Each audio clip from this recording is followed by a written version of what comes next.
31 August রবিবার 25 খ্রিস্টাব্দ। প্রিয় সন্দ্বীপের যাত্রী সাধারণ, ভালোবাসা নিন, শুভেচ্ছা নিন।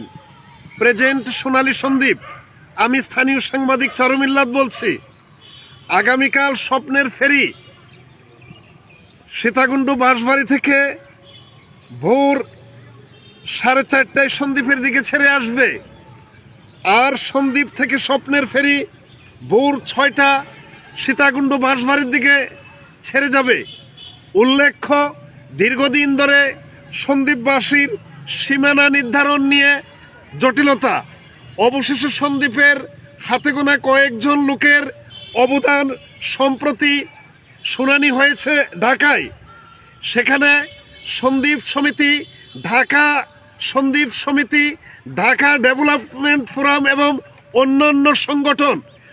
জাতির কাছে প্রশ্ন, আপনাদের কাজ কি? সেদিন শুনানির দিন বাইরান চেয়ারম্যান সাব্বিরের ছেলে ছাড়া তো আর কাউকে উপস্থিতি দেখি নাই। ওনাকে আমরা স্যালিউট জানাচ্ছি। দক্ষিণ সন্দ্বীপ বদরশা ইঞ্জিনিয়ারিং ইনস্টিটিউটে ডিপ্লোমা করছে, 4 বছর মেয়াদি, ভর্তি চলছে। আপনারা আমাদের সাথে যোগাযোগ করতে পারেন।